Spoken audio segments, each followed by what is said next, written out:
A Werewolf Shifter Romance, written by Amelia Hart. Chapter 1. Signs of Belonging. The needle pierced through linen with precision born from years of necessity rather than passion. Beatrix kept her stitches small and even, the emerald thread forming delicate leaves along the collar of what would become some merchant's wife prized possession. Her fingers moved without conscious thought, leaving her mind free to wander to places it should not go. To memories of laughter shared in secret, of small hands moving through air in patterns only two people understood. Moira had been gone for 13 years now, but some mornings Beatrix still woke expecting to see her younger sister curled beside her, dark hair spilling across the pillow they once shared. The ache never quite faded, though she had learned to carry it the way one carries old scars, present but no longer bleeding. The cottage felt too large for one person. It had felt that way since the rogue attack took her parents when she was 15, leaving her and 10-year-old Moira to fend for themselves among a pack that valued strength above all else. The pack had tolerated them then, barely, because their father had been a capable tracker before his death. After Moira succumbed to fever 2 years later, tolerance turned to disdain. An Omega without family was worthless in their eyes. An Omega who refused the attentions of the Alpha's son was worse than worthless. She was a liability. Beatrix set aside the finished collar and reached for another piece of fabric, this one destined to become a decorative square for the festival market. The annual celebration at the royal castle drew merchants and craftspeople from every corner of the kingdom, all hoping to catch the eye of wealthy nobles with coin to spare. She had been saving for months to afford the merchant tax required to set up a stall, selling 2 pieces for every 3 she made just to gather the silver needed. Old Marin from the village edge had helped her, purchasing handkerchiefs and pillowcases even when her own were barely worn. The elderly woman never said much, but her eyes held understanding that Beatrix treasured. Then there was Willem, the baker's apprentice who sometimes left day-old bread on her doorstep when his master was not looking.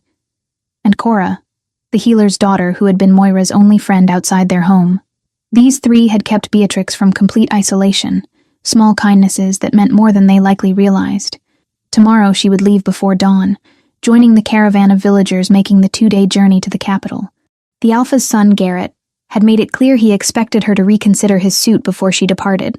His idea of courtship involved cornering her in empty streets and describing in explicit detail what he would do once she stopped being difficult. She had no intention of reconsidering anything. The festival represented escape, even if only for a handful of days. The sun dipped low, painting her small workspace in amber and shadow. Beatrix lit a candle and continued working, determined to finish 3 more pieces before sleeping. The festival began in 3 days.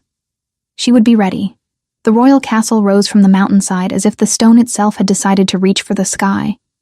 Beatrix had never seen anything so massive, so deliberately imposing. The outer walls alone could contain her entire village twice over, and the towers seemed to pierce the clouds.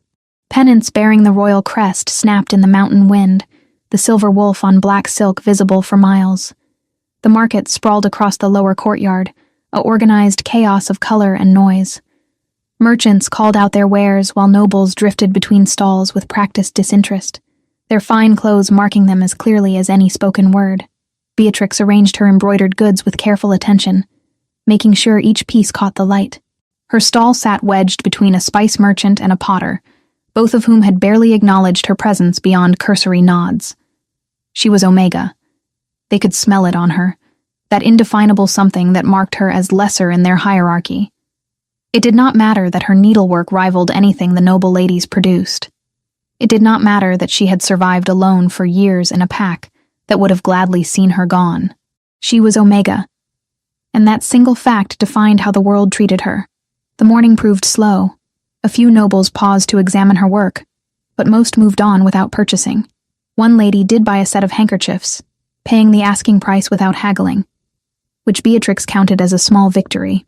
By midday, her coin purse held barely more than when she started, and doubt began creeping in.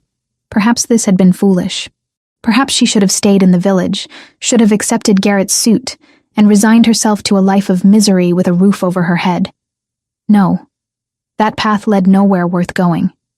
Beatrix was nibbling on cheese and hard bread when the commotion began. The crowd shifted, bodies turning toward the inner courtyard where the royal family apparently planned to make an appearance.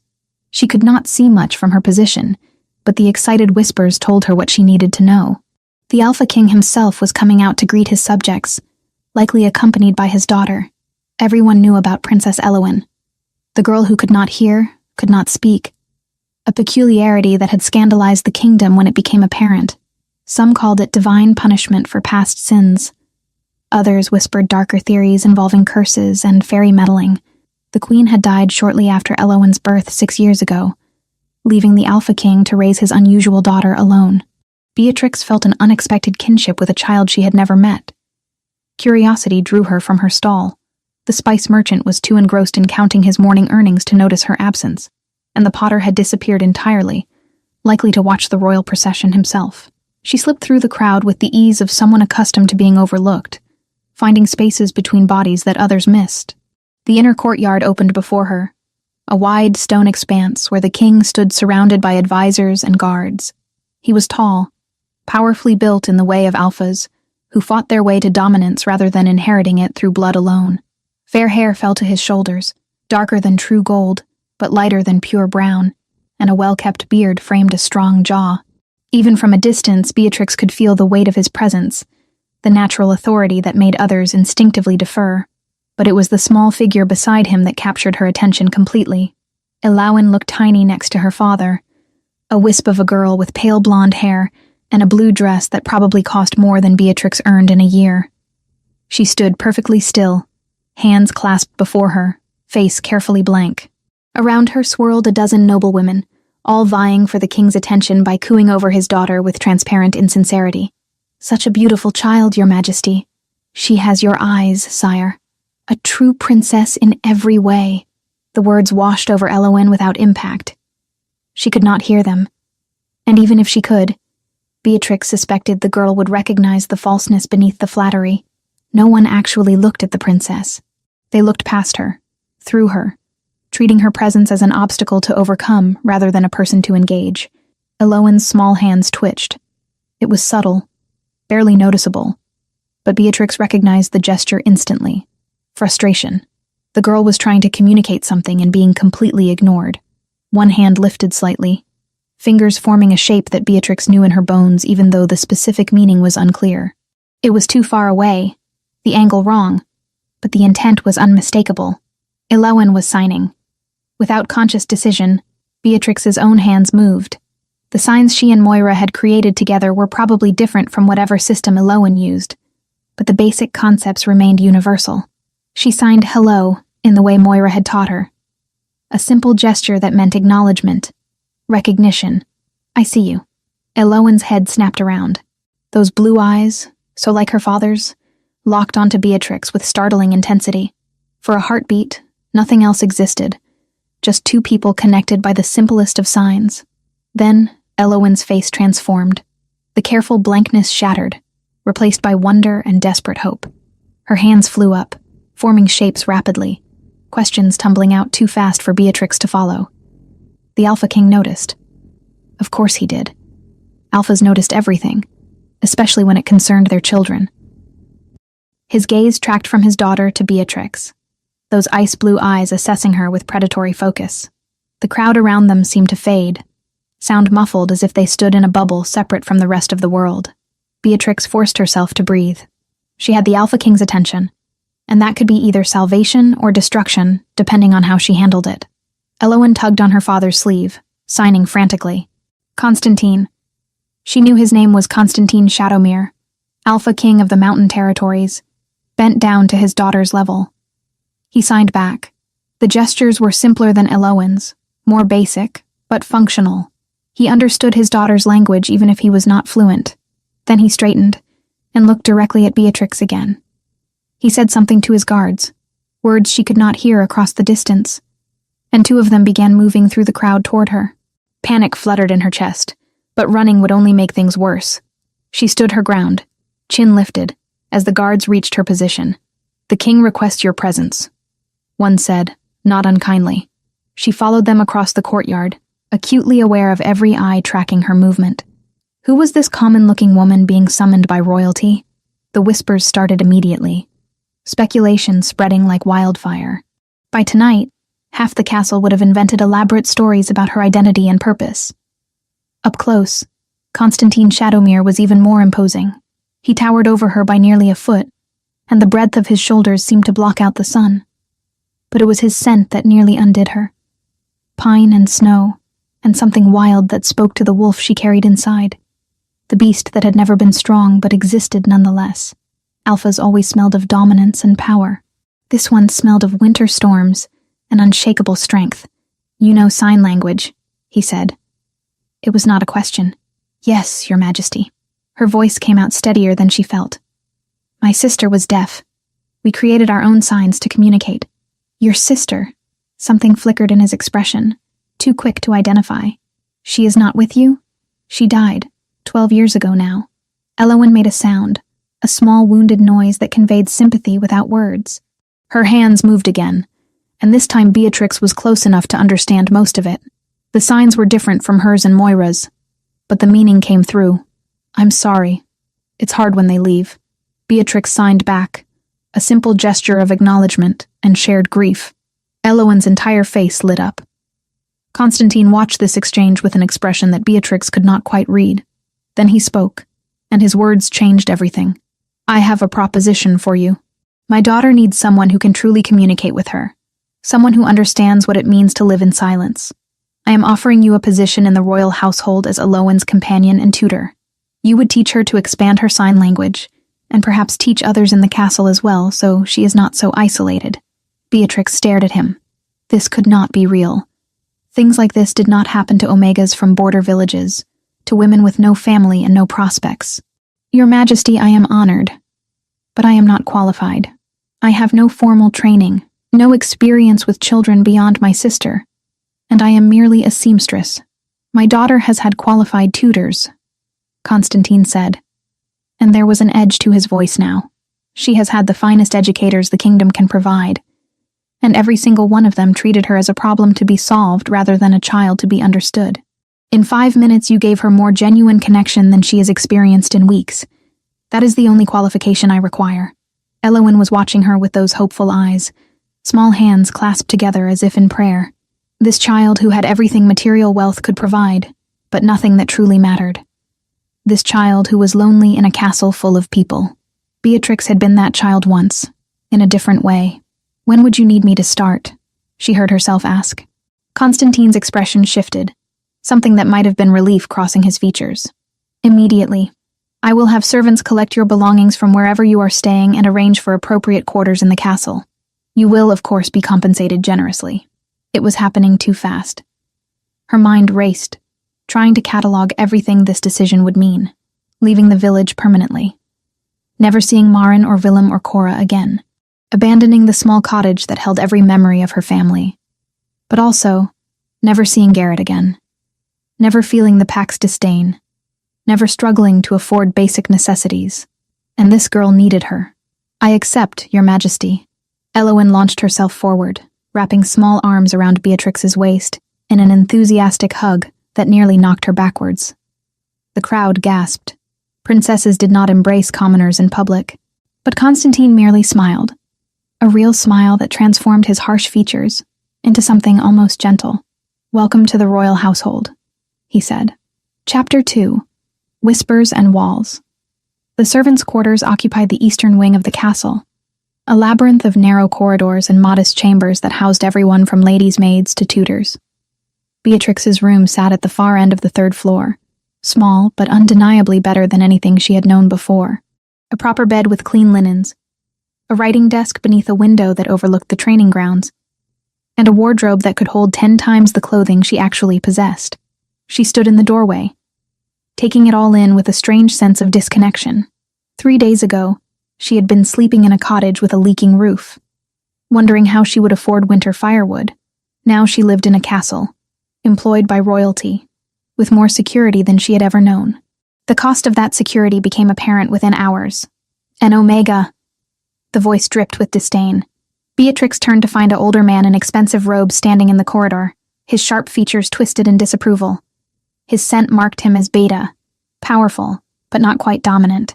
"His Majesty has truly lost all sense of propriety, bringing your kind into proximity with the princess. Counselor Godwin, I presume." Beatrix kept her tone neutral, though her wolf bristled at the naked hostility. She had dealt with men like this her entire life. They were all the same, convinced that hierarchy determined worth. You presume correctly. He stepped closer, using his height advantage to loom over her. It was a dominance display, crude but effective on most Omegas. I want you to understand something very clearly. The king may have been charmed by whatever act you performed at the festival, but I see through it. You are a nobody from nowhere, and the moment you prove yourself unworthy of this position, I will personally ensure your removal. Then I shall endeavor to prove myself worthy. Beatrix met his gaze without flinching. Will there be anything else, counselor? His jaw tightened. He had expected submission, fear, perhaps even tears. Her calm refusal to be cowed clearly irritated him. We shall see how long your insolence lasts. He swept away, robes billowing dramatically. Beatrix closed her door and leaned against it, releasing a slow breath. This would not be easy. The first week proved her right. Godwyn was not her only problem. The courtesans who constantly circled Constantine, hoping to catch his eye and become the next queen, viewed Beatrix as unwanted competition. Never mind that she was Omega, and therefore completely unsuitable for such a position. Never mind that Constantine had shown zero romantic interest in her. The simple fact that she had daily access to him through Elowen made her a threat in their eyes. They whispered when she passed. Loud enough to be heard, quiet enough to maintain deniability. I heard she bewitched the princess somehow. Probably slipped something in the child's food. My mother knew a hedge witch who could make potions that created false affection. How else would an Omega secure such a position? She must have used unnatural means. Beatrix ignored them all. She had a job to do, and Elowen deserved her full attention. The princess was brilliant. That became clear within days. Whatever prevented her from hearing and speaking had not touched her mind, which was sharp and endlessly curious. She learned new signs with remarkable speed, her small hands forming shapes that grew more complex each day. More importantly, she was finally able to express the thoughts and feelings that had been trapped inside her for 6 years. They sat together in Elowen's chambers, a bright suite of rooms decorated in soft blues and creams. Beatrix had created a new sign, combining one of Moira's gestures with one from Elowen's existing vocabulary. The meaning, happy surprise. The feeling of unexpected joy. Elowen practiced it repeatedly, then signed a question. Can we make signs for all the feelings? We can make signs for anything you want. Beatrix signed back. Feelings, ideas, dreams. Your language can be as big as you need it to be. The girl's face glowed with delight. She launched into a rapid series of signs, describing a dream she had the previous night involving flying horses and chocolate rain. Beatrix followed along, occasionally asking for clarification, but mostly just witnessing Elowen's personality finally given room to bloom. A throat cleared from the doorway. Constantine stood there, still wearing his training leathers from the morning exercises. Sweat darkened his hair at the temples, and a new bruise colored his left cheekbone. He must have been sparring with the guards again. Beatrix tried very hard not to notice how the leather molded to his frame, or how his scent intensified in the enclosed space, turning from winter pine to something warmer and more immediate. Your Majesty. She rose quickly, inclining her head. Please do not let me interrupt. He entered the room with that unconscious authority that made everyone instinctively give way. I was hoping to observe the lesson, if you do not mind. Of course not, Your Majesty. Elowen was just telling me about her dream. Constantine settled into a chair near the window, somehow making the delicate furniture seem sturdy, simply by occupying it. His attention focused entirely on his daughter, and Beatrix saw something in his expression that made her throat tighten. Love. Pure and uncomplicated. This fearsome alpha king who commanded thousands of wolves through sheer dominance became soft when looking at his child. Elowen, realizing her father was watching, immediately began showing off. She signed the story again, more dramatically this time, adding flourishes and exaggerated expressions that made Beatrix smile. Constantine clearly understood some of it, but not all. His sign vocabulary remained basic despite obvious effort to learn. She says the horses were purple and gold, Beatrix translated, and they could speak, but only in rhymes. Rhyming horses. Constantine's lips twitched. That sounds complicated. She says it was very complicated, and one horse got frustrated and started stomping. which made the chocolate rain turn into chocolate puddles. Father and daughter shared a grin, so similar despite their age difference. Then Elowen signed something that made Beatrix hesitate. What did she say? Constantine asked, noting the pause. She asked if you could learn to sign better so she could tell you stories without needing me to translate. Something flickered across his face, too quick to identify. Tell her I am trying, but I am not as clever as she is. Some things take me longer to learn. Beatrix translated. Elowen's response was immediate and emphatic. She says you are very clever, and she will help teach you if I teach her the signs first. That seems fair. Constantine stood, and the room suddenly felt smaller. He crossed to where they sat, kneeling down to Elowen's level. His hands moved slowly, forming signs that were simple but heartfelt. I love you. You make me proud. Elowen threw herself into his arms, a tangle of small limbs and blonde hair. Constantine held her gently, pressing a kiss to the top of her head. When he looked up, his gaze met Beatrix's, and for a heartbeat the world narrowed to just that connection. Those blue-gray eyes held something she could not name, something that made her pulse quicken and her wolf stir restlessly. Then he straightened, breaking the moment. Thank you, he said quietly, for giving me back my daughter. Your Majesty, I have done very little. Elowen's intelligence and spirit were always there, perhaps, but she had no way to share them before you arrived. He paused, as if weighing his next words. I wonder if you might join me for tea tomorrow afternoon. There are some matters regarding Elowen's education I wish to discuss. It was a reasonable request. Perfectly appropriate. Yet something in his tone suggested those matters were not the only reason for the invitation. Of course, Your Majesty. I would be honored. He left shortly after, taking his distracting scent with him. Beatrix released a breath she had not realized she was holding. The next afternoon brought the test Godwin had apparently been planning. Beatrix arrived for tea with Constantine, only to find the king's private study filled with people. 2 alphas from smaller packs, both bristling with aggression, stood on opposite sides of the room while their respective betas hovered nearby. Godwin lurked near the desk, wearing an expression of false concern. Ah, Miss Beatrix. Constantine's tone was carefully neutral, but she caught the warning in his eyes. I apologize for the change in plans. It seems we have a dispute that requires immediate attention, and Counselor Godwin suggested you might be able to assist. It was a trap. That much was obvious.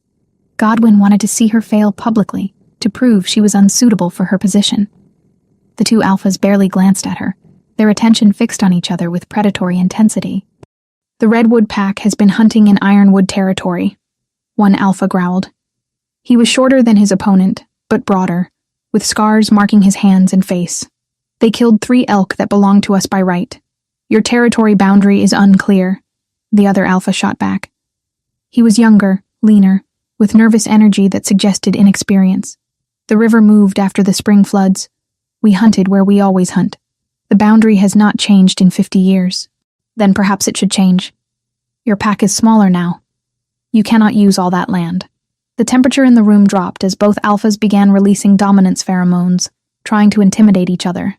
Beatrix felt the pressure of it, that weight that made omegas want to curl up and submit. She pushed back against the instinct, keeping her spine straight. Your Majesty, she said clearly. May I speak with both alphas privately? Godwin scoffed. Privately? This is meant to be a mediation, not a secret negotiation. Nevertheless, Constantine's voice cut through the tension. I am curious to see Miss Beatrix's approach. Gentlemen, please accompany her to the adjacent room. You have 15 minutes. The alphas looked skeptical, but obeyed their king. Beatrix led them into a smaller chamber, closing the door behind them. Immediately both began posturing again, trying to establish dominance over each other and over her. Stop, she said quietly. Both alphas paused, surprised by her tone. You are both behaving foolishly, and you know it. This dispute is not about elk or territory. It is about pride. You dare. The older alpha stepped forward threateningly. Yes, I dare. Because someone needs to say what everyone is thinking. Beatrix held her ground. Alpha Redwood, your pack is indeed smaller than it once was. That must be difficult to accept. And Alpha Ironwood, you are young and eager to prove yourself. Also understandable. But this path leads to violence that will weaken both your packs and disappoint your king. She moved to the window, giving them space to process. The river did move. That is fact. So the boundary must be redrawn.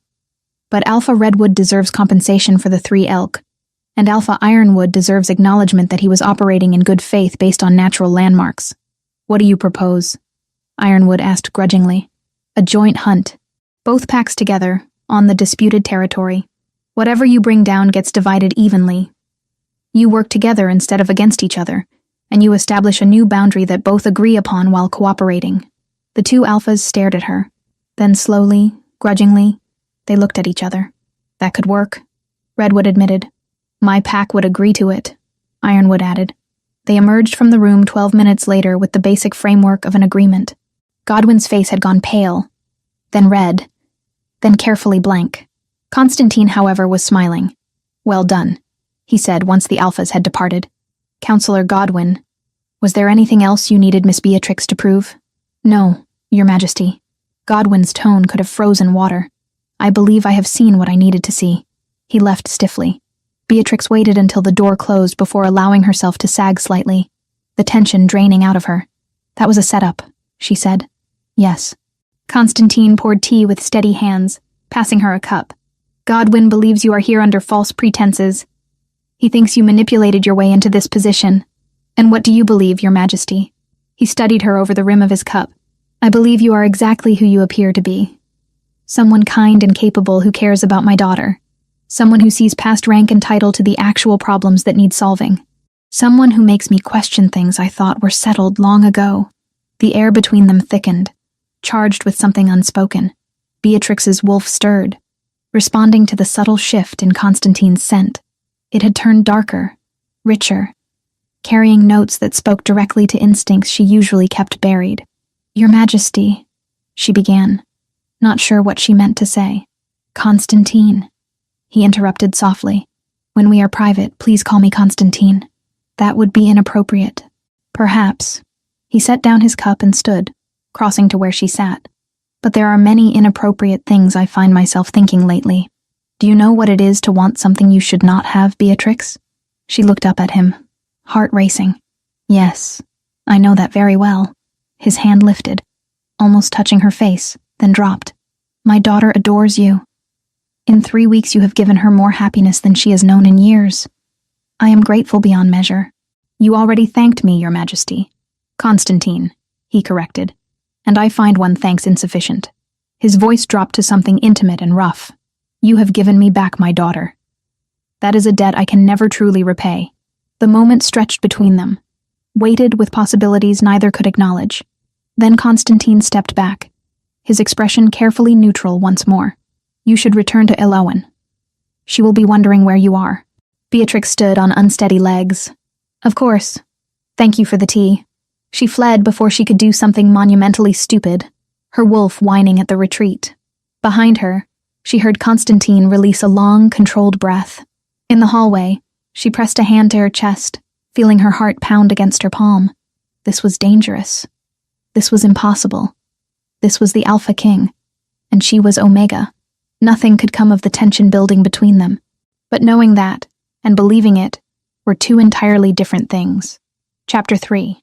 Threads of Longing. 3 months transformed everything and nothing at all. Ilowen bloomed under Beatrix's patient guidance, her sign vocabulary expanding daily until conversations flowed with the ease of any spoken language. More remarkably, she had begun making sounds. Not words yet, just small vocalizations that suggested her voice existed somewhere beneath the silence. Beatrix encouraged each attempt without pressure, celebrating every hum and sigh as the victory it represented. The castle had become familiar in ways Beatrix never anticipated. She knew which corridors caught the afternoon sun, which servants could be trusted with secrets, and which courtesans would smile to her face while whispering poison behind her back. She had her own rhythm here, her own small place in the enormous machinery of royal life. What had not become familiar was the way her heart stuttered every time Constantine entered a room. You are spending too much time in your own head, Elowen signed during their morning lesson. The girl had become remarkably perceptive, reading Beatrix's moods with unsettling accuracy. I am focused on our lesson. Beatrix signed back, though the lie felt transparent. Elowen's expression turned mischievous. You are thinking about father. I most certainly am not. You make a face when you think about him. Like this. Elowen scrunched her features into an exaggerated mask of longing that would have been hilarious if it were not so accurate. That is not my face. It is exactly your face. Elowen giggled, the sound breathy but genuine. She had been laughing more lately. Small bursts of joy that made Beatrix's chest ache with affection. The door opened without warning. Constantine stood there dressed for court in dark velvet and silver embroidery, looking every inch the powerful Alpha King. His gaze found Beatrix immediately, and something heated flickered in those blue-gray depths before he shuddered it away. Ladies, he greeted. I hope I am not interrupting. Never, father. Elowen signed, then vocalized the word carefully. There. Constantine's expression transformed, pride and wonder mixing with something close to tears. He crossed to his daughter in 3 long strides, kneeling to pull her into an embrace. That was perfect, little one. Beatrix watched them together, her throat tight. This was what she had wanted. This connection between father and daughter. The fact that it made her feel increasingly like an outsider looking in was her own problem to manage. I came to ask a favor, Constantine said, straightening but keeping one hand on Elowen's shoulder. His attention shifted fully to Beatrix, and the air seemed to thicken. There is a formal dinner tonight with several regional alphas. I would like Elowen to attend, which means I need you there as well to interpret for her. It was not the first time he had made such a request. Over the past month, Beatrix had attended 3 dinners, 2 council meetings, and 1 excruciating musical performance, where Lady Cordelia had sung directly at Constantine while shooting venomous glances at Beatrix. Of course, Your Majesty. Constantine, he corrected quietly. They had been over this. In private, he insisted on his name. Beatrix complied, though using it felt dangerously intimate. Constantine, she amended, and watched satisfaction flash across his features. Wear something appropriate for formal court. I will send a dress to your chambers. That is not necessary. Nevertheless, his tone brooked no argument. I want you properly attired.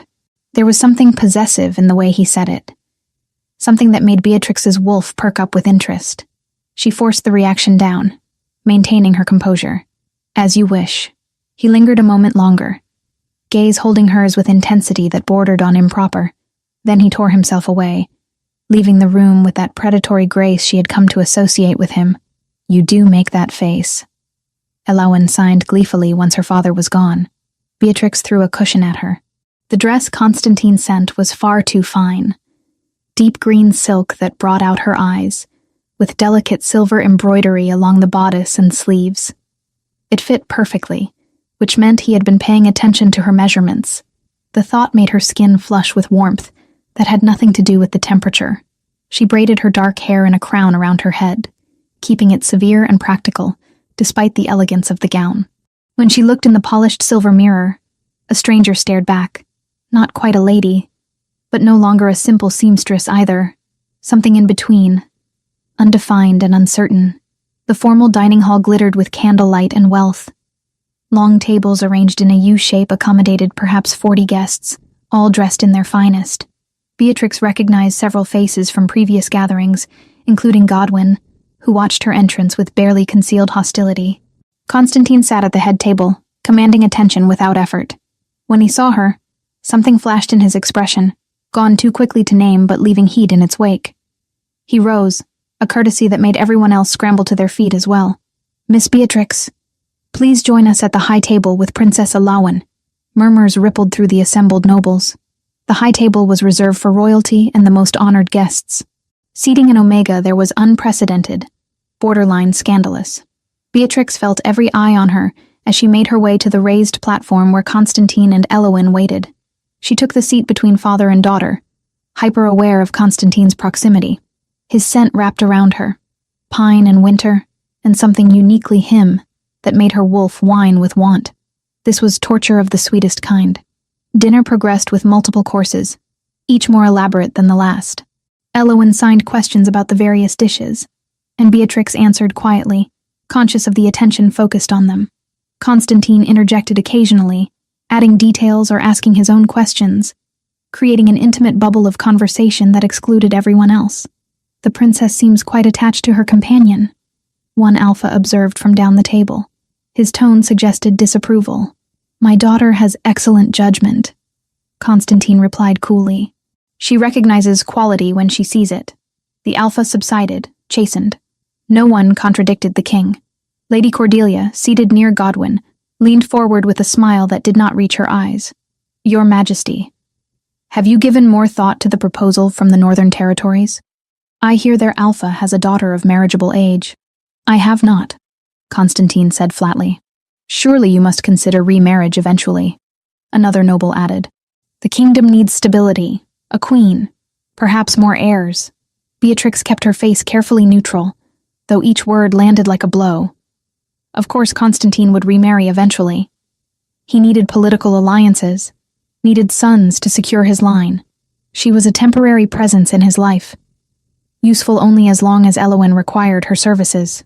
When I remarry, Constantine said, his voice carrying dangerous edges, it will be for reasons that satisfy me, not the kingdom's gossiping nobility. Is that understood? Silence fell.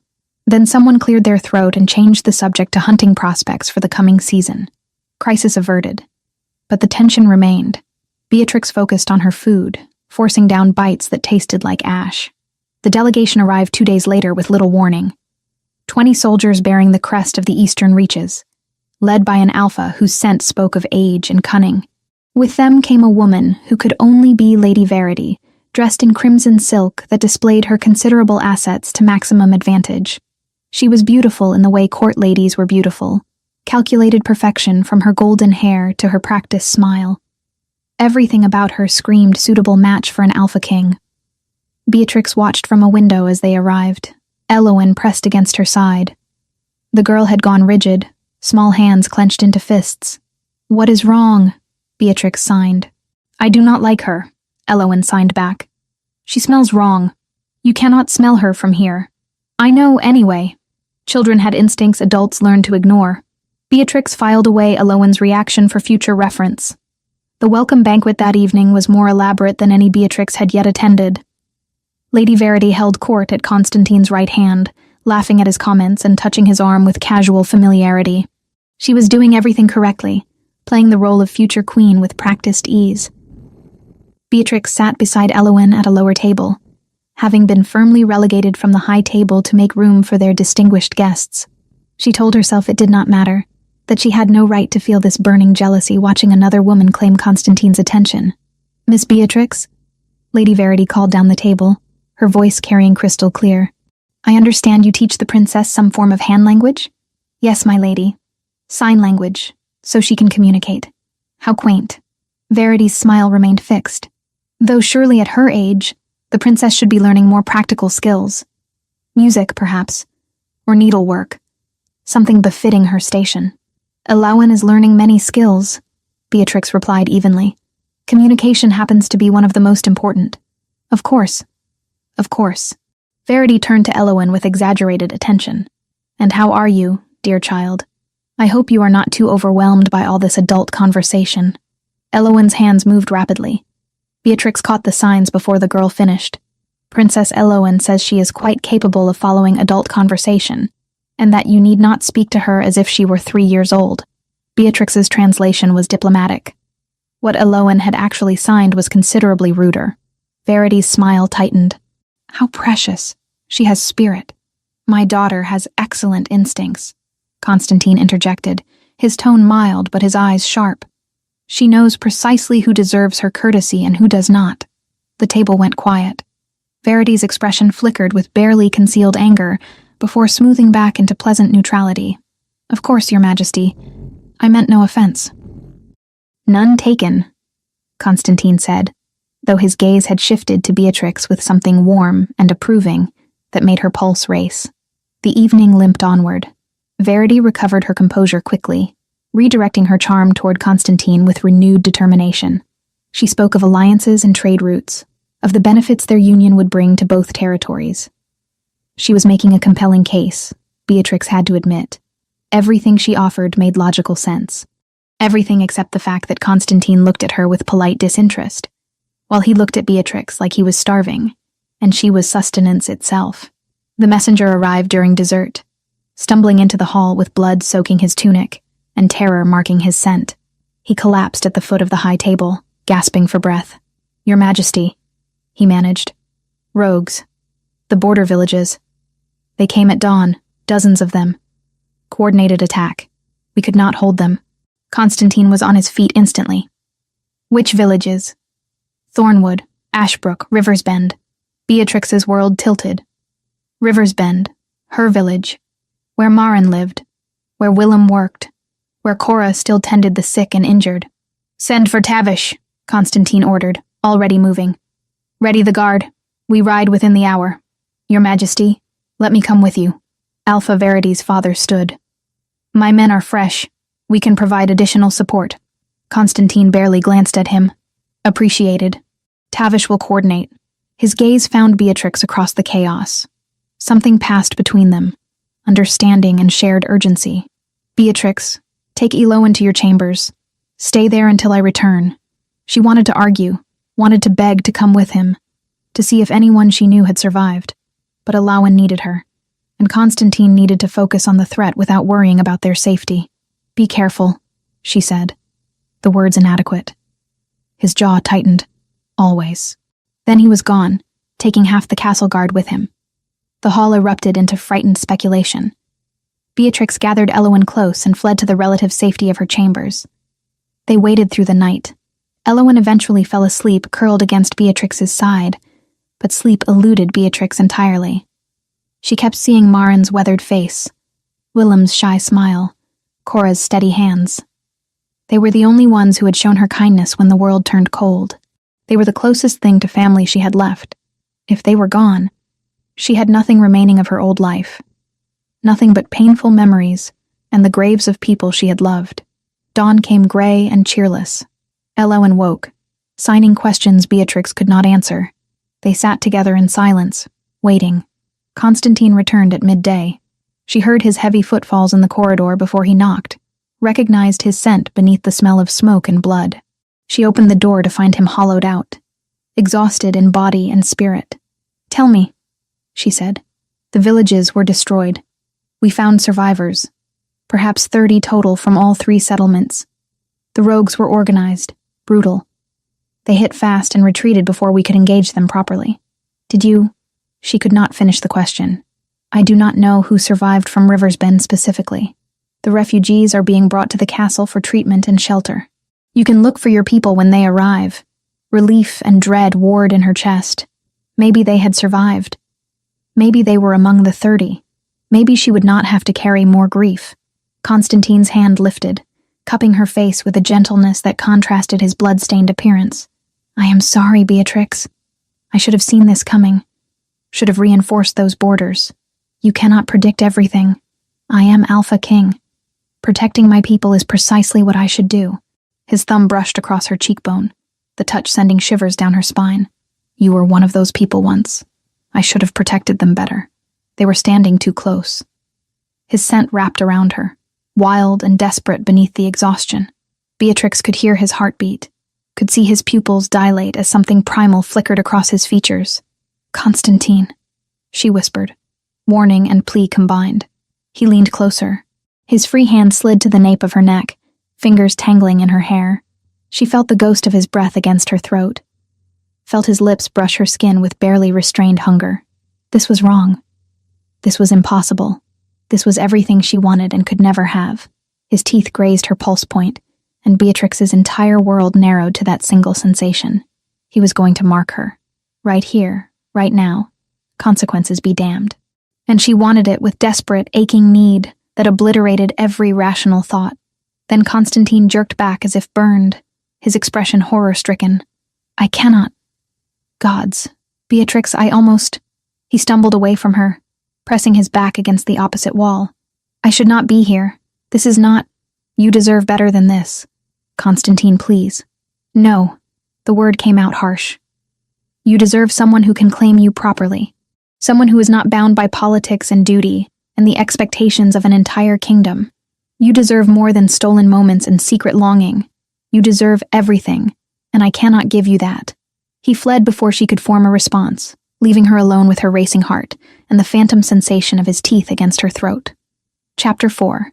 Moonlit Confessions. The refugees arrived in scattered groups over the next 2 days. Beatrix searched every haggard face, her heart sinking with each unfamiliar one. On the 3rd day, she found them. Maren, Willem, and Cora, all alive though bearing the marks of trauma. Relief hit her so hard she nearly collapsed. "Child," Maren whispered, pulling Beatrix into a fierce embrace. "We thought you were there, thought you had been killed. I was here. I am so sorry I was not there to help. You could have done nothing," Cora said quietly. Her healing hands were bandaged, burns marking her arms from pulling victims from burning buildings. They came too fast, too organized. This was not random violence. Willem nodded agreement, his usually cheerful face grim. They knew exactly where to strike, which houses held families, which held supplies. Someone told them our layout. The implication settled heavy in Beatrix's gut. This had been planned, coordinated. But by whom, and why target border villages specifically? She ensured her friends received proper quarters and medical attention, then went to find Constantine. He was in his study with Godwin and several advisors, maps spread across the massive oak table. "Your Majesty, might I have a moment?" Constantine looked up, and something flickered in his eyes when he saw her. "Gentlemen, we will continue this later." The advisors filed out. Godwin lingered, his gaze sharp and assessing. "Miss Beatrix, how fortunate that you were not in your village when the attack occurred." "Fortunate indeed, Counselor. Some might say suspiciously fortunate." "Godwin." Constantine's voice carried warning. "Do you have something to say?" "Only that the timing seems remarkable, Your Majesty. Miss Beatrix arrives at court, and suddenly rogues attack her home village with unprecedented coordination. One wonders if she might have inadvertently led them here." Beatrix went cold. "You think I brought this on my people?" "I think nothing without evidence," Godwin replied smoothly. "But evidence should be gathered, should it not, Your Majesty?" Constantine's jaw tightened. "Begin your investigation, Counselor. But tread carefully. I will not tolerate baseless accusations." Over the following week, Godwin's investigation became increasingly intrusive. He questioned Beatrix repeatedly about her movements before arriving at court, about anyone who might have followed her, about whether she had contact with rogues. She answered everything honestly, but his suspicion never wavered. Then evidence emerged. A letter, supposedly written by Beatrix to an unknown contact in the rogue camps, discussing castle defenses and optimal times for attacks on border villages. The handwriting was close to hers, but not quite right. The paper was wrong, too fine for anything she could afford. But Godwin presented it to Constantine with triumphant certainty. "The evidence speaks clearly, Your Majesty. She has been feeding information to our enemies." Beatrix stood before Constantine's desk, her heart hammering. "That is not my letter. I would never betray the kingdom." "Nevertheless," Constantine said, his voice carefully neutral, "until this matter is resolved, you will be confined to your quarters. Someone else will care for Eloan temporarily." The words hit her like a physical blow. "You believe him?" "I believe in thorough investigation." His eyes met hers, and she saw conflict there, but also resolve. "If you are innocent, the truth will emerge. And if the truth is being manipulated, then we will discover that as well." She was escorted to her chambers by guards who would not meet her eyes. The door locked behind her with finality that made her throat tight. Without Beatrix, Eloan regressed dramatically. She refused to eat, refused to leave her chambers, refused to engage with the temporary tutor assigned to her. She signed only one thing repeatedly: "Where is Beatrix?" Constantine came to Beatrix's door on the 4th night, dismissed the guards, and entered without knocking. He looked haggard, his usual composure cracking at the edges. "Eloan is asking for you." "Then let me go to her." "I cannot. Not until this investigation concludes." "Your investigation is a farce." Beatrix stood, anger giving her courage. "Godwin has hated me from the moment I arrived. He manufactured that evidence, and you know it." "I know nothing for certain." "You know me." She crossed to him, close enough to smell his scent, wild and desperate. "You know I would never harm this kingdom or your daughter." His control wavered. She saw it in the way his hands clenched, the way his breathing changed. "What I know is that you are dangerous to me in ways that have nothing to do with rogues or politics." "Then why deny it?" Because you are Omega. Because I am king. Because the entire kingdom would revolt if I claimed you as mate. The word hung between them. Finally spoken aloud. Mate. The bond she had felt since the beginning. The connection that pulled her toward him despite every rational objection. I never asked you to claim me, Beatrix said quietly. I never asked for a crown or a title. But do not pretend this is about politics, Constantine. You are afraid. His eyes flashed gold. Careful. Afraid that what you feel for me is more powerful than your duty. Afraid that admitting it makes you weak. You would rather hide behind impossible excuses than risk being vulnerable. He moved so fast she barely tracked it, backing her against the wall with his body. His hands bracketed her head, caging her in, and his scent turned dark with want. You think I am afraid? His voice was gravel, barely controlled. I am terrified. Terrified that if I claim you, I will never let you go. Terrified that my need for you will overshadow everything else. Terrified that you deserve better than a king who cannot give you everything you are owed. I want you, she whispered. Not a king, not a title, just you. His forehead dropped to hers, breath mingling. Beatrix, claim me or release me, but stop this torture of hovering between. The moon rose outside her window, full and bright, calling to every wolf in the kingdom. Constantine's control shattered visibly. His lips found hers in a kiss that was more claiming than question, demanding and desperate. Beatrix responded with equal hunger, her hands fisting in his shirt, pulling him closer. His teeth grazed her throat, finding the spot where her pulse hammered wildly. One bite and she would be his, irrevocably bound. She tilted her head, offering, wanting it despite the consequences. Then he wrenched away, putting the width of the room between them. His chest heaved, eyes wild and gold-rimmed. I cannot. Gods help me, I cannot do this to you. You deserve someone who can claim you openly, who can give you the honor you are owed. I am too selfish, too bound by duty. You should hate me for wanting you this much while refusing to have you properly. Constantine, please. No. The word was final. I will prove your innocence. Tomorrow, I will announce it publicly and ensure Godwin never threatens you again. But this, he gestured between them, this cannot happen. For your sake more than mine. He left her alone with her racing heart, and the taste of him still on her lips. Dawn brought vindication. Tavish, the captain of the guard, had apparently been investigating independently. He presented Constantine with evidence of discrepancies in Godwin's case, proof that the letter had been forged, witnesses who contradicted key elements of the accusation. Constantine called a court assembly. Every noble in the castle attended, sensing drama. He stood before them all, radiating authority, and announced Beatrix's complete innocence. Godwin was forced to publicly apologize, his face mottled with barely suppressed rage. Furthermore, Constantine continued, his gaze finding Beatrix in the crowd, anyone who questions Miss Beatrix's loyalty or position in this household will answer to me personally. She has my complete trust and protection. The declaration was unmistakable.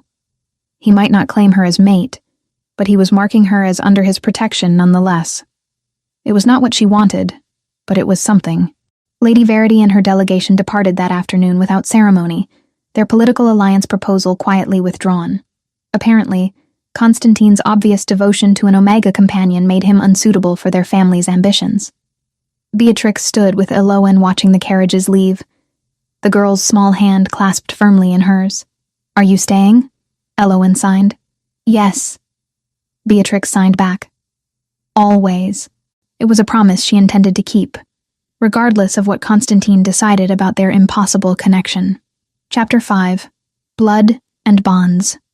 Tavish found Constantine in the weapons room, where the king often went when he needed to think. The captain of the guard carried himself with unusual tension, his scent sharp with urgency. Your Majesty, we need to speak. Privately.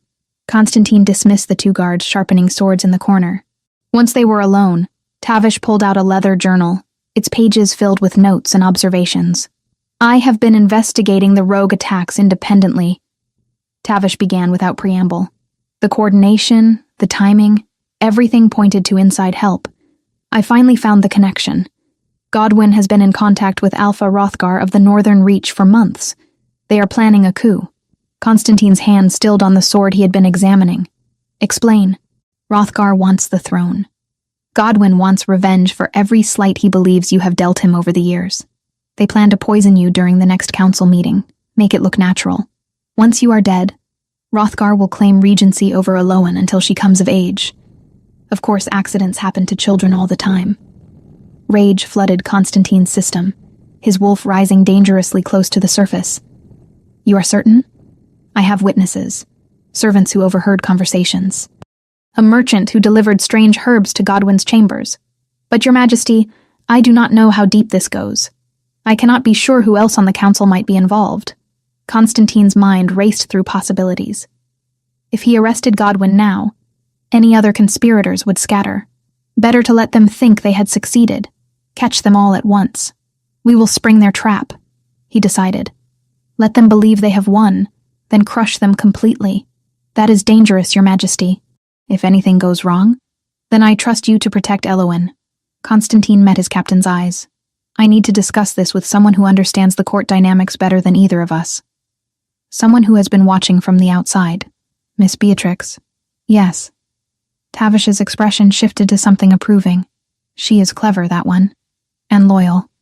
The servants speak well of her, which tells me more than any investigation could. Constantine found Beatrix in the library with Elowen, both absorbed in a book about ancient wolves and their magic. His daughter looked up when he entered, her face brightening.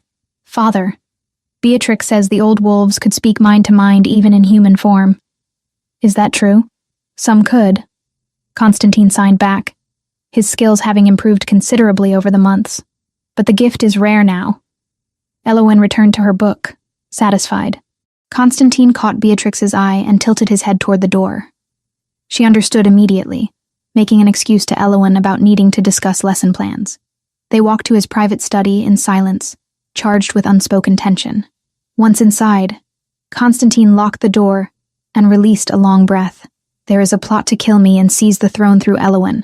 Beatrix went pale, but her voice remained steady. Tell me everything. He did. She listened without interruption, her sharp mind clearly working through implications. When he finished, she began pacing, hands moving restlessly. Godwyn will present the poison as a gift, she said. Something celebratory to avoid suspicion. Wine, most likely, since that is traditional for council toasts. He will want you to drink it publicly so there are witnesses to your sudden illness. Agreed. You will need an antidote ready, in case any actually enters your system. Cora, the healer from my village, she knows poisons. She can prepare something. Constantine nodded, impressed. What else? Hrothgar will have men positioned throughout the castle. He cannot take the throne through poison alone. He needs visible strength. Expect his soldiers to move the moment you collapse. Tavish should have our own forces ready to counter. You have a tactical mind. She smiled without humor. I have spent my life watching power games from below. You learn to see the patterns. They spent the next hour planning, Beatrix offering insights Constantine would never have considered. She knew which servants were loyal, which corridors provided the best ambush points, how to position Elowen safely while keeping her within sight. Finally, as the sun began setting, casting the study in orange and shadow, Constantine crossed to where Beatrix stood by the window. He caught her hand, pulling her around to face him. I need you to know something before this happens. Constantine. No, let me say this. His other hand cupped her face, thumb tracing her cheekbone. I feel the mate bond between us. I have felt it since the moment you signed to Elowen at the festival. I have been fighting it, telling myself it was impossible, that duty demanded I choose someone more suitable. Beatrix's eyes glistened. And now? Now I realize I have been a coward. You are my mate, Beatrix. Not because of hierarchy or politics or anything the kingdom might demand. Because my soul recognizes yours. Because my wolf claims yours. Because I am more myself with you than I have ever been with anyone else. I knew, she whispered. From the beginning I knew. Your scent called to me. The bond pulled at me. I was just waiting for you to accept what I already understood. He kissed her then, properly, without the restraint that had marked every interaction before. Her lips parted under his, yielding and demanding simultaneously. She tasted of hope and defiance, of everything he had denied himself. His hands slid into her hair, scattering pins until dark waves tumbled free. Beatrix made a small sound that went straight through him, her fingers clutching his shirt. When they finally broke apart, both breathing hard, Constantine rested his forehead against hers. After this is over, I will claim you before the entire kingdom. I do not care who objects. Help me protect Elowen first, Beatrix replied. Then claim me however you wish. The day of the council meeting arrived with deceptive normalcy. Constantine dressed in his formal robes, appearing every inch the confident king. Beatrix ensured Elowen was positioned in the observation gallery above the council chamber, where she could see her father but remain protected behind reinforced glass and 2 trusted guards. The counselors assembled, 13 men representing the kingdom's most powerful packs.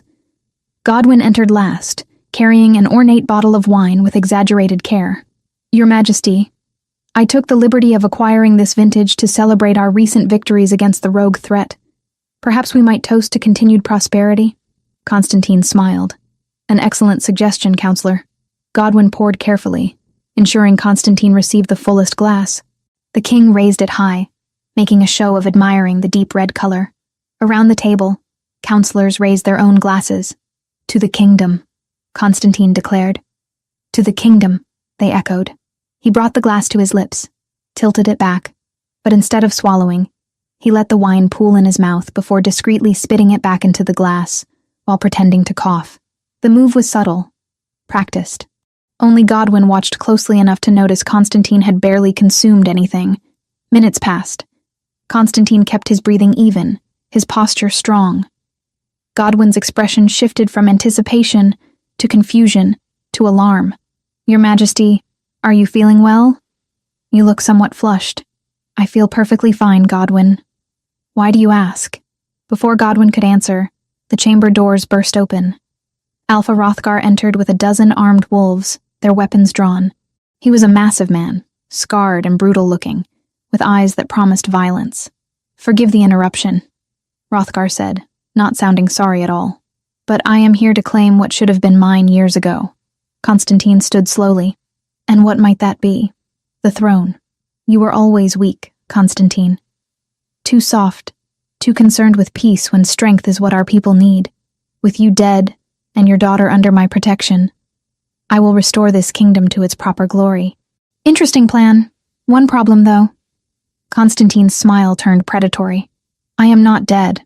Hrothgar's eyes widened as Tavish and 20 castle guards emerged from concealed positions, surrounding the traitors completely. The loyal counselors scrambled back, shock evident on their faces. You knew, Godwyn breathed. Of course I knew. Did you truly believe I would not notice my own counselor plotting against me? Constantine's voice dropped to a growl.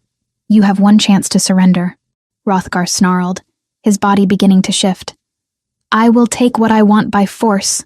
The transformation rippled through him, bones cracking and reforming until a massive gray wolf stood where the man had been. His soldiers shifted as well, the chamber filling with snarling beasts. Constantine shifted in response, his own wolf larger and darker than any present. The battle exploded into chaos. Above in the gallery, Elowen pressed against the glass, her small hands flat against the barrier. Beatrix held her shoulders, trying to shield her from the worst of the violence below. Then Beatrix smelled him. Godwyn, moving through the servants' passages, heading toward the gallery. He was desperate, cornered, and he knew his only chance was leverage. Stay here. Beatrix signed to the guards. Protect her. She shifted into her wolf form, smaller than most but quick and determined. She positioned herself between Elowen and the door just as Godwyn burst through. You! He snarled, still in human form. This is your fault. If you had never come here, none of this would have happened. You chose betrayal, Beatrix signed, though he could not understand. She growled instead, the message clear. Godwyn lunged for Elowen. Beatrix intercepted him, teeth sinking into his arm. He screamed, trying to shake her off, but she held firm. They crashed into furniture, Godwyn trying desperately to reach the princess while Beatrix defended with everything she had. His fist connected with her ribs, pain exploding through her side. But she did not let go. Could not let go. Elowen was signing frantically, trying to help, but Beatrix needed her to stay back. Tavish burst into the room, taking in the scene instantly.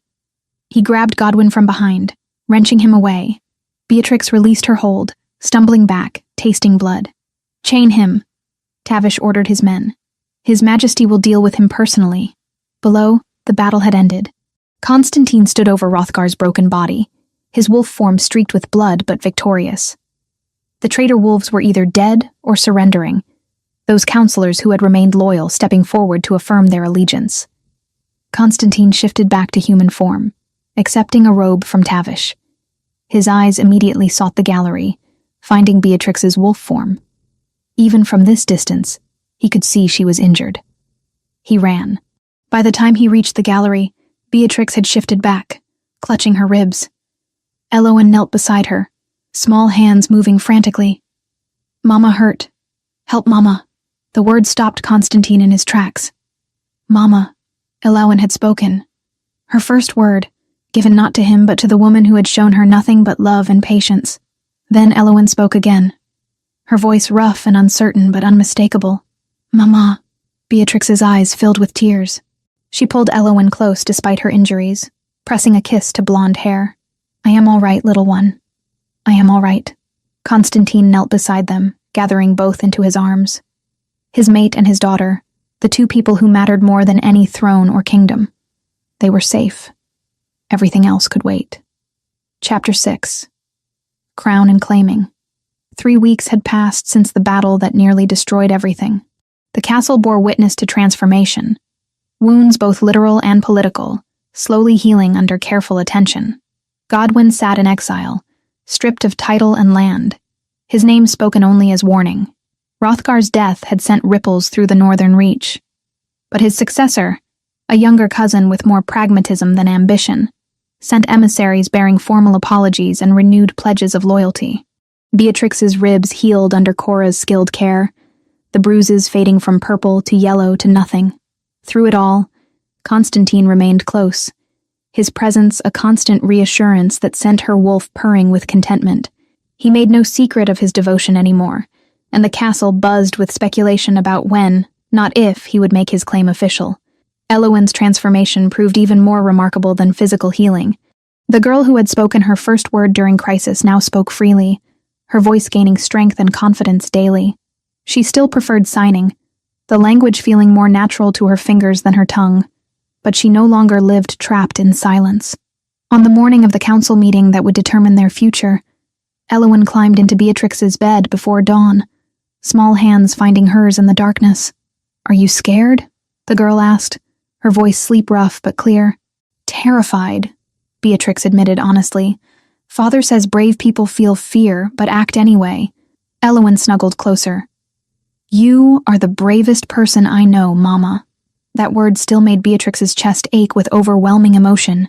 She had not asked for it, had never presumed to claim such a title. But Elowen had given it freely and repeated it constantly, as if making up for years of silence with declarations of love.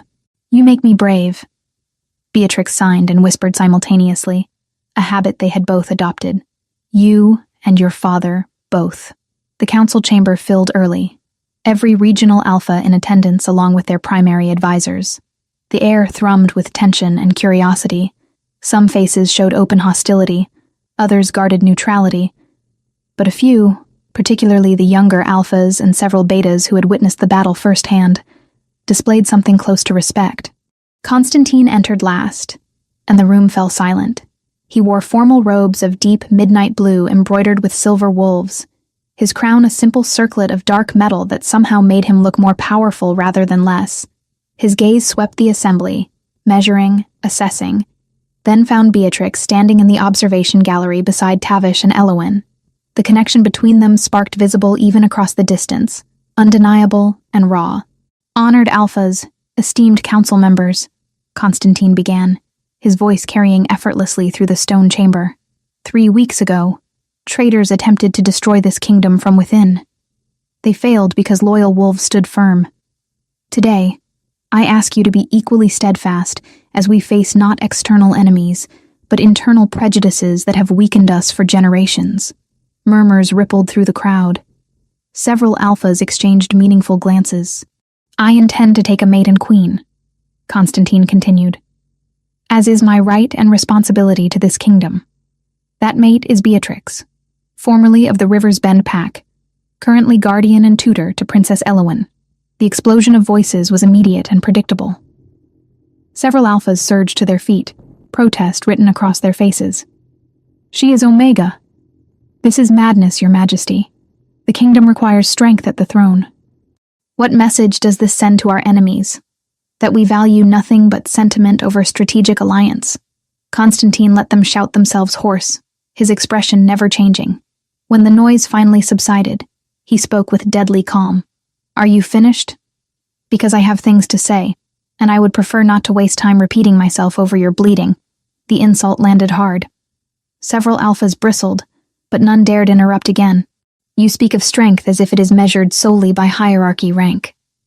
How many of you stood against Hrothgar when he invaded this chamber? How many raised weapons to defend my daughter when Godwyn threatened her?" Constantine's gaze swept the room, and several wolves had the grace to look ashamed. Beatrix did. An Omega without formal combat training positioned herself between a child and a traitor, fought until she bled, and won. That is strength. If you cannot recognize it, the failing is yours, not hers. "But Your Majesty," one of the older alphas ventured, his tone more respectful, "there is precedent to consider. We have never had an Omega Queen. The other kingdoms will view it as weakness, will see opportunity to test us." "Let them try," Constantine said flatly. "Any kingdom foolish enough to test our borders will discover exactly how strong we are. Or have you all forgotten that Beatrix also mediated the dispute between Redwood and Ironwood packs? That her diplomatic solution saved us from internal conflict? Strength comes in many forms. Only the foolish ignore that truth." Movement in the gallery drew attention. Elowen descended the stairs, her small figure commanding attention despite her size. She reached the center of the council floor and turned in a slow circle, making sure every alpha could see her clearly. Then she spoke, her voice carrying with surprising power. "Why should Mama not be queen? She saved me. She taught me to speak. She loves this kingdom more than people who were born here." The chamber went absolutely silent. The miracle of the voiceless princess speaking in defense of her chosen mother was not lost on anyone present. "Are you afraid because she is Omega?" Elowen continued, signing as she spoke. "Or because she is better than you expect? Because she does not need rank to have power?" Direct hit. Several alphas looked genuinely struck by the accusation. Tavish stepped forward from his position, drawing all eyes. He knelt on one knee, fist over heart. "My blade is hers, as it is my king's. I saw her courage. I witnessed her wisdom. If Constantine Shadowmere claims her as mate and queen, then I acknowledge her right to both titles." One by one, the warriors who had fought alongside them in the battle followed Tavish's lead. 10 guards, then 15, then 20, all kneeling in formal pledge. The gesture carried weight that speeches could not match. A beta counselor stood slowly, his weathered face thoughtful. In the oldest records, before packs grew large and hierarchy became rigid, Omegas served as advisors and mediators. They were valued for different strengths than combat prowess. We have forgotten much in our pursuit of martial power alone. Ancient history proves nothing about current need. Another alpha protested, though his convictions sounded shaken. "No," Constantine agreed, "but current action does. I am not asking permission. I am informing you of my decision. Beatrix is my mate, chosen by fate and claimed by choice. Whether you acknowledge her as your queen is your decision, but know this: any who raise voice or weapon against her raises them against me. Choose your path carefully." The threat hung heavy in the air. Several alphas shifted uncomfortably, weighing ambition against survival instinct. Finally, the eldest alpha in the chamber, a grizzled veteran who had served Constantine's father, rose with deliberate slowness. "I remember when your father took the throne, boy. Everyone said he was too young, too impulsive, too different from tradition. He proved them wrong by being exactly what the kingdom needed. Perhaps you inherited more than his crown." He lowered his head in formal acknowledgement. "I accept your mate as Luna. May she rule with wisdom, and may those foolish enough to oppose her find only failure." It broke the deadlock. Not everyone acquiesced immediately, but enough voices joined the elders that opposition became untenable. By the time the council session ended, Constantine's claim stood unchallenged. if not universally celebrated. That evening, in the privacy of his chambers, Constantine finally allowed his control to slip. He pulled Beatrix into his arms with shaking hands, burying his face in her hair. "I would have abdicated," he whispered. "If they had refused to accept you, I would have walked away from the throne." "No, you would not have," Beatrix replied gently. "You love this kingdom too much, and I would never ask that sacrifice. It would not be sacrifice. It would be choosing what matters most." He pulled back just far enough to cup her face in his palms. "Tomorrow night, under the full moon, I will claim you before the gods in the kingdom. No more waiting. No more doubt." "Yes," Beatrix breathed. "Claim me. Make me yours in every way." His eyes flashed gold, control fraying at the edges. "You have been mine since the moment you signed to my daughter." I was just too stubborn to admit what my soul already knew. Their lips met in a kiss that tasted of promise and possession, of battles won and futures claimed. Outside, the moon began its rise, full and bright, calling to every wolf in the kingdom. By tomorrow night, that call would bind two souls together in a bond that death itself could not break. For now, they had this moment, this room, this perfect certainty that they had found home in each other's arms. Chapter 7. Under Silver Light. The preparations for the bonding ceremony consumed the castle in controlled chaos. Servants rushed through corridors carrying armfuls of white mountain flowers and silver silk. Cooks prepared the ritual feast that would feed hundreds of guests. In the throne room, workers constructed the ceremonial platform where Constantine and Beatrix would stand beneath the full moon, visible through the massive skylight designed specifically for such occasions. Beatrix stood in her chambers, while 3 seamstresses fitted her ceremonial gown, a creation of flowing silver fabric that seemed to capture moonlight itself. The design was traditional, marking her as Luna and Queen, but modified to include delicate embroidery along the sleeves. Elowen had insisted on adding the embroidery herself. Small flowers and wolves worked in silver thread by determined 6-year-old hands. "You look beautiful, Mama," Elowen signed, perched on the window seat where she had been watching for the past hour. Her voice followed, still soft, but growing stronger. "Like starlight. You are biased?" Beatrix signed back with a smile. "I am honest." Elowen hopped down and crossed to her, small hands smoothing imaginary wrinkles from the gown. "Father will cry when he sees you." "Your father does not cry. He did when I first said Mama. He will cry tonight too, but happy tears." Elowen's certainty was absolute and oddly touching. One of the seamstresses stepped back, surveying her work critically. "I believe we are finished, my lady. The fit is perfect. Thank you," Beatrix said softly. Being addressed as my lady still felt strange, though she supposed she should grow accustomed to it. After tonight, her title would be higher still. Queen, Luna, mate to the Alpha King. The weight of it pressed down on her shoulders. But Elowen's small hand slipping into hers provided grounding. This was real. This was happening. And despite the fear, despite the uncertainty, Beatrix wanted it with desperate intensity. In his own chambers, Constantine was less calm.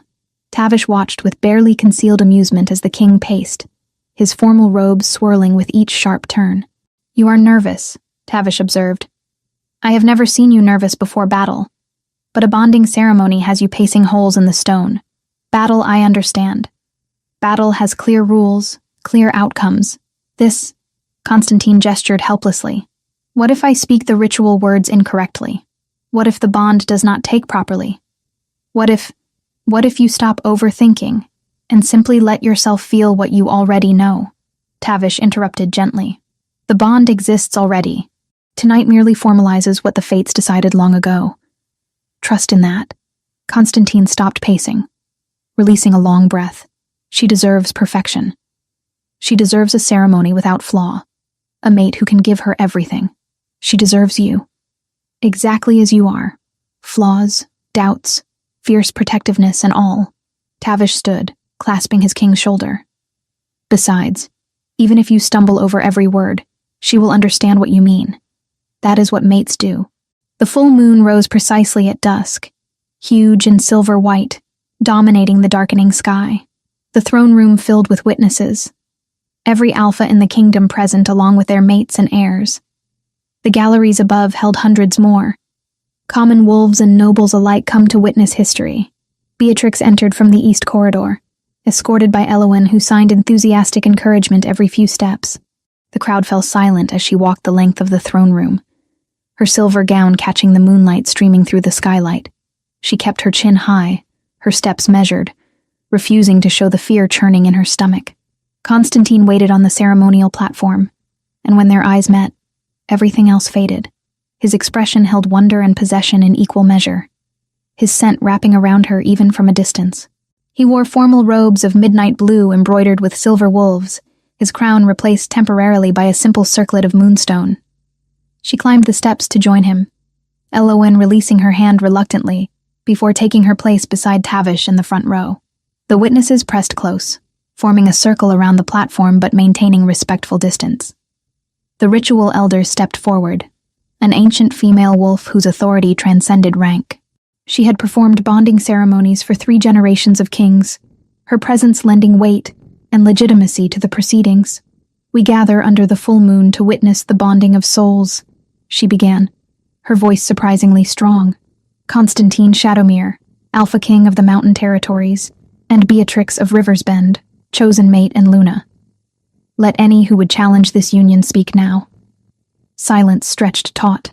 Beatrix held her breath, half expecting someone to voice objection, despite the council's earlier acceptance.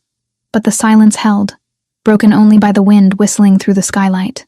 "Then we proceed." The elder turned to Constantine. "Speak your claim, Alpha King. Let all present witness your choice."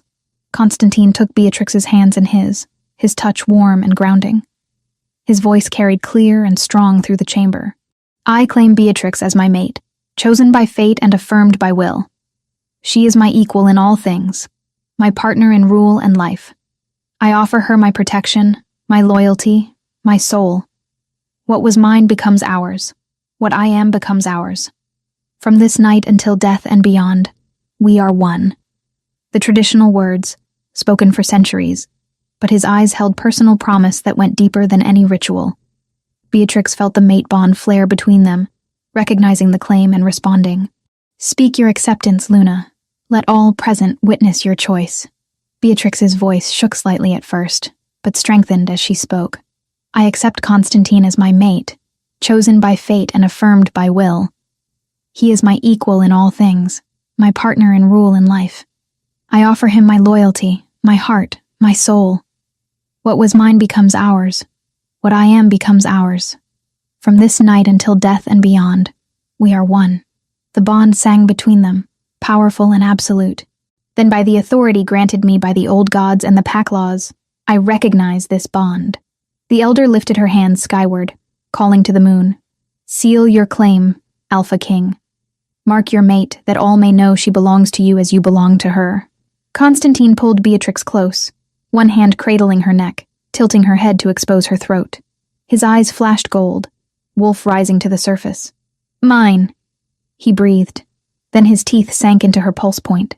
The pain was sharp and immediate, but it transformed instantly into pleasure so intense, Beatrix gasped. The mate bond completed with a snap she felt in her bones, in her blood, in her very soul. She clung to Constantine's shoulders.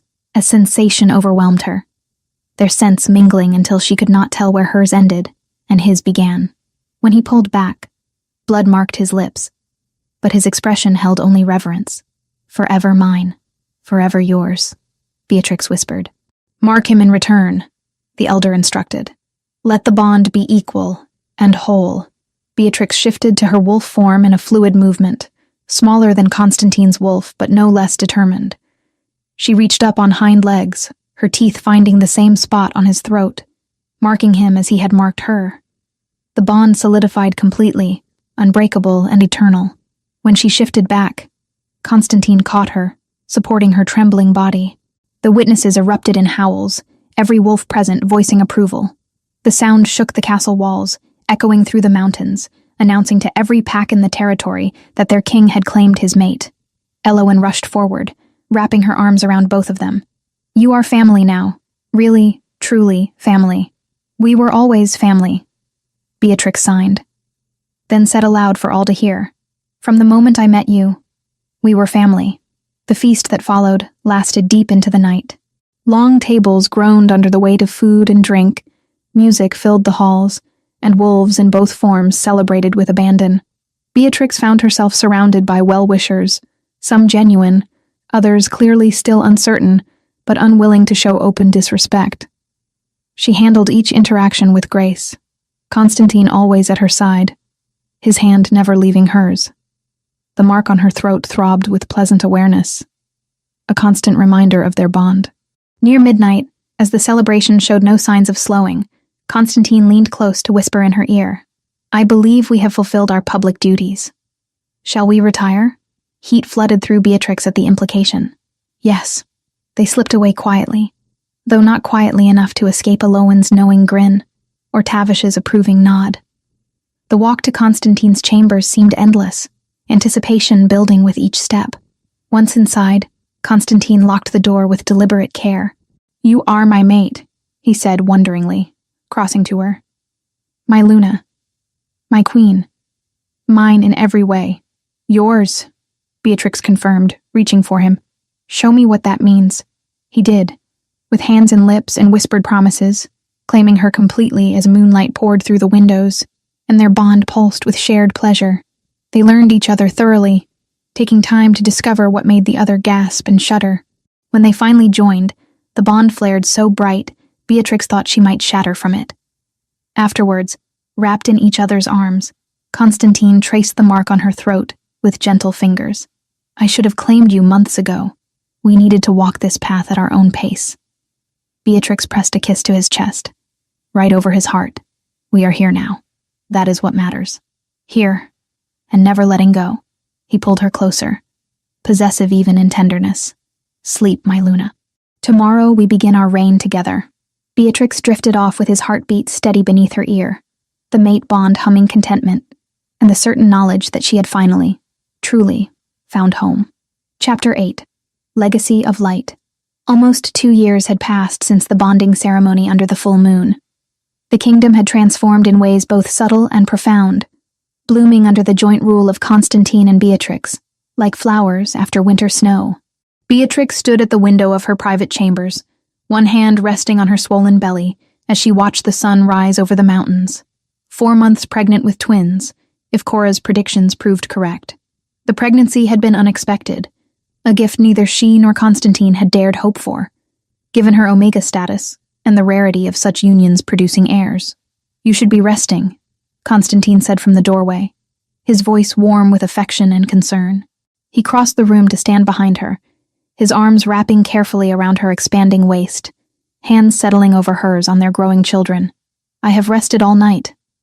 Now I want to watch the sunrise." She leaned back against his solid warmth. "Besides, I can feel them stirring. They like the morning light. They will be strong," Constantine murmured, his lips brushing her temple. "Like their mother, and stubborn like their father. That too." Movement at the door drew their attention. Elowen appeared, now 7 years old, and looking far more grown than seemed possible. Her blonde hair hung loose down her back, and her blue eyes sparkled with excitement. "Mama, Papa, can we go to the village today? You promised to show me the new school." The school had been Beatrix's project from the beginning. Moira's Haven, the reconstructed village built on the ruins of River's Bend, now housed the kingdom's first school for children with special needs. Deaf children, blind children, those who could not shift or struggled with learning, all found welcome there. Teachers trained in signing and other communication methods ensured no child lived trapped in isolation as Elowen once had. "We can go this afternoon." Beatrix signed and spoke simultaneously, a habit they had all maintained. "I have council meetings this morning." Elowen made a face at the mention of council meetings but nodded acceptance. Her speech had developed remarkably over the past 2 years, though she still preferred signing for complex thoughts or strong emotions. "Can I help teach the little ones their signs while you meet? I think they would love that." Beatrix smiled as Elowen bounced with enthusiasm. "Ask Tavish to assign you an escort." The girl darted away, already signing instructions to herself about what lessons she would teach. Constantine watched her go with paternal pride softening his features. "She is going to be a formidable woman," he observed. "She already is." The council meeting that morning proved less contentious than those in early months of Beatrix's reign. The Alphas had learned, some more quickly than others, that their new Luna possessed political instincts sharp as any blade. Her suggestions regarding trade routes had increased prosperity across all territories. Her mediation between feuding pacts had prevented 3 potential conflicts. Most importantly, her insistence on merit-based advancement had strengthened the kingdom by allowing capable wolves to rise regardless of birth rank. There remained pockets of resistance, of course. Some older Alphas clung to traditional hierarchies with grim determination. But their voices grew fewer and quieter, as results spoke louder than prejudice. Today's meeting addressed requests from several pacts seeking to establish their own schools, modeled after Moira's Haven. Beatrix listened to each proposal carefully, asking questions about resources and teacher training, suggesting modifications that would increase effectiveness. The Northern Reach requests assistance establishing a school for combat training that includes wolves of all ranks, one counselor reported. They specifically request that Omega wolves be allowed to learn defensive techniques. Several older Alphas shifted uncomfortably. The idea of Omegas receiving combat training still made some nervous, as if teaching self-defense somehow threatened the natural order. An excellent proposal, Beatrix said firmly. Omega wolves should absolutely learn to defend themselves and their families. We will provide funding and send experienced trainers to assist their establishment. My Luna, one Alpha ventured carefully. Some worry that training Omegas in combat might encourage them to challenge authority. If your authority requires keeping others helpless to maintain itself, perhaps that authority deserves challenge. Beatrix's tone remained pleasant, but her meaning was unmistakable. We have proven that strength comes in many forms. Let us continue proving it. The Alpha subsided, chastened. Constantine, seated beside her on matching thrones they had commissioned specifically to show their equal status, caught her eye with warm approval. After the meeting concluded, they traveled to Moira's Haven with Elowen and a small escort. The village had been rebuilt with care, each structure designed with accessibility in mind. Wide streets accommodated those using mobility aids. Visual markers helped guide those with limited sight. And everywhere, wolves moved with easy comfort, signing as naturally as speaking. Marin met them at the village entrance, the elderly woman now serving as the school's administrator. She had taken to the role with unexpected enthusiasm, her years of quiet observation making her perfectly suited to understanding each child's unique needs. My Luna, Your Majesty. She bowed formally, but her eyes danced with affection. Elowen, the children have been asking for you all week. I brought new stories to share, Elowen announced proudly, holding up a leather-bound book she had insisted on carrying herself. And Mama helped me create new signs for complicated feelings. Wonderful. Come. They are gathering in the main hall. Willem appeared from the bakery he now operated, his shy smile replaced by confident pride. He had trained 3 apprentices already, passing on skills while building a thriving business. Fresh bread for your majesties. And honey cakes, because I know someone who cannot resist them. Constantine accepted the basket with genuine gratitude. Your cakes remain the finest in the kingdom, Willem. Cora emerged from the healing house, her apprentices trailing behind, carrying supplies. She examined Beatrix with a healer's critical eye, noting posture and color and scent. You are well, she concluded. But tired. The twins grow strong and demand much energy. I feel them moving constantly, Beatrix admitted. They seem to have inherited their father's restlessness, or their mother's determination. Cora smiled. Come by later. I have a tea blend that will help with the fatigue. They spent the afternoon at the school, watching Elowen teach signing to children who had previously struggled to communicate. Beatrix felt tears prick her eyes as she witnessed a small boy sign his first complete sentence, his mother sobbing with joy beside him. This was what they had built together. Not just a kingdom with strong borders and profitable trade, but a place where every wolf had value regardless of rank or ability. A place where children like Elowen, like Moira, like Beatrix herself, would never again feel worthless or invisible. That evening, back at the castle, they gathered in the family chambers. Elowen sat cross-legged on the floor, reading aloud from her book, while Beatrix and Constantine reclined on the sofa, his hand resting protectively on her belly. The princess learned that true strength came not from magic or crowns. Elowen read carefully, but from the courage to be kind when the world demanded cruelty. Beatrix felt the twins shift beneath Constantine's palm, responding to Aloin's voice. He smiled, that rare, unguarded expression he reserved for these private moments. They recognize their sister's voice already, he murmured. Of course they do. She talks to them constantly. Beatrix covered his hand with hers. They will grow up knowing nothing but love and acceptance. We are giving them a different world than either of us knew. A better world. Later, after Aloin had fallen asleep and Constantine had carried her to bed, he returned to find Beatrix at the window again, watching moonlight paint the mountains silver. You are thinking about Moira, he said, reading her mood with mate-bond accuracy. She would have loved this, would have loved seeing what her signs became, how many children they help now. Beatrix leaned into his embrace. I wish she could have met Eloin. They would have been such good friends. She is part of everything you built. Every child who learns to sign, every family who reconnects through communication. That is Moira's legacy as much as yours. And yours. You could have chosen a mate who brought political alliance and military strength. Instead, you chose me. I chose my mate. Fate chose you. I simply had sense enough to listen. He turned her to face him, hands cupping her face with infinite gentleness. You gave me back my daughter. You gave this kingdom justice and compassion. You gave me a family I never thought to have again. How could I possibly regret any choice that led me to you? The twins kicked sharply, making them both laugh. Constantine dropped to his knees, pressing kisses to Beatrix's swollen belly and signing greetings to the children within. Your father is ridiculous. Beatrix signed to the twins, though they could not yet see her hands. Your mother is perfect. Constantine signed back, rising to claim her lips in a kiss that still made her dizzy even after 2 years. Outside, snow began to fall, the first of winter drifting down to blanket the kingdom in white. Inside the castle, the royal family stood warm and safe, bound by love stronger than any political alliance, any tradition, any prejudice that had tried to keep them apart. The kingdom prospered under their rule.